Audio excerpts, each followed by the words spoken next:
Listen to this recording of mentally null and void Hawkins City Councilman Eric Maloy giving his state of the fucking burnout Dopehead address at the last city council meeting, and trying to blame every stupid thing that him and Councilman Alita Taylor do on me when I'm not even on the goddamn city council. Hell, he can't even put together a fucking coherent sentence. Hell, he was calling me an internet tycoon when he was trying to say internet tyrant. Do I get to speak, ma'am? You can. Ladies and gentlemen, the accusations made about me tonight is totally false and incorrect. Because I live here, I pay tax here, I love this town, and I didn't have anything to do with anybody getting arrested. I will tell you this, Mike, I'm sorry for that happening to you that night, but anyone here that's over 21 years of age knows the rules and regulations about law and law enforcement. All of us know someone has been arrested, or all of us may have been arrested. But from a police officer, well, some people might, but you might know someone. I know you have to know someone. I do now. But when you have altercation, anytime a police officer has an altercation, you're not supposed to interfere.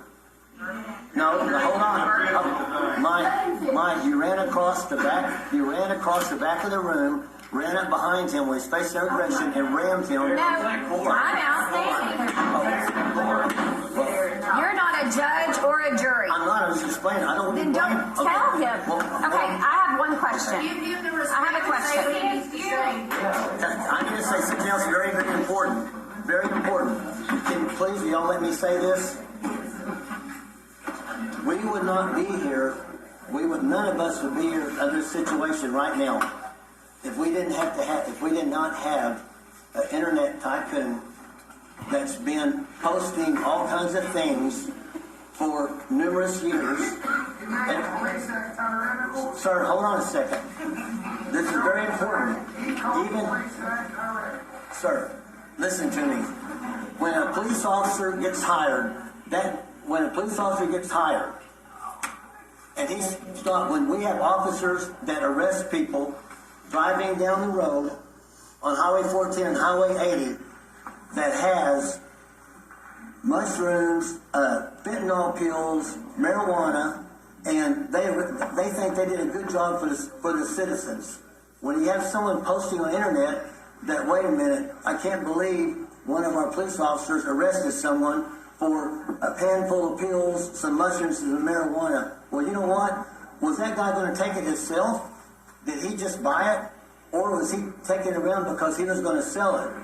Well, listen, that's not a good thing to be publicizing and putting stuff on the internet about police officers saying, this is the topic of the story. The topic of the story is said, our police officer messed up this young man's life because he got 2 second-degree felonies for just having some drugs. Well, everyone, hold on a second, ma'am. Everyone's condemning the police. I'm not saying everything's perfect, but I will say this. We're doing a very good job. This town is doing a very good job for not having a lot of crime. And everybody says, we don't have no crime. No one's breaking law. We don't need it. That's the reason why we don't have crime is because everybody's afraid to come here to do crimes.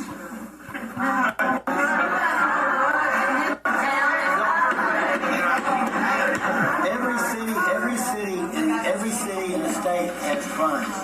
We have a pretty low crime rate. Eric, could you tell us, it's not often you talk, so I'm going to ask you this question. Could you please tell us what was your personal justification for the night of this altercation that you're talking about since you had great pictures? I didn't know anything about the altercation until I watched it happen, ma'am. I'm just like...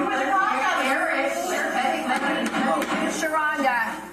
what was your personal reasons for that particular night of the council meeting for you to close out when we ended the council, and the first thing you did was pick up your cell phone and call our police chief not once but twice?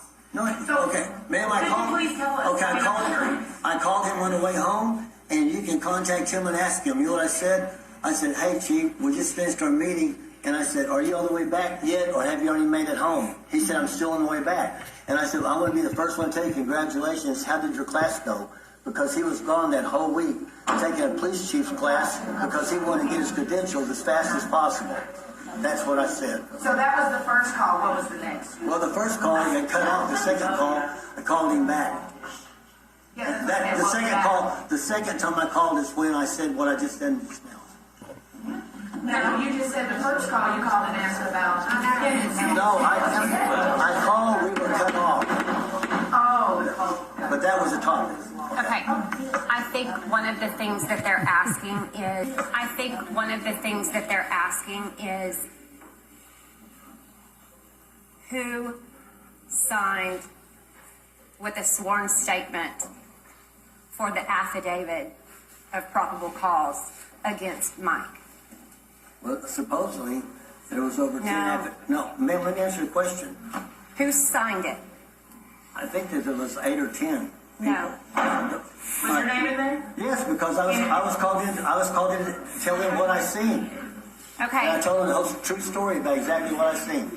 So It's sad, but that's they why. came and asked me the same questions, and I didn't have to sign anything because I had nothing to give. I didn't see anything. All I did was answer their questions they asked. Okay. So All you and I- I were sitting this close Yeah, I know, together, and I don't understand how and all I saw was Mr. Price's beautiful orange shirt. And I was standing right next to him, and I ain't been questioned yet. I was standing with Mike. All I know. Saying that put his hands on officer. I was saying because you came out to the chief before this ever took place that night. Fucking internet tycoon, huh? I guess I'm fucking Mark Zuckerberg now. Has anybody got a number I can call to get that motherfucker some help? He goddamn needs it.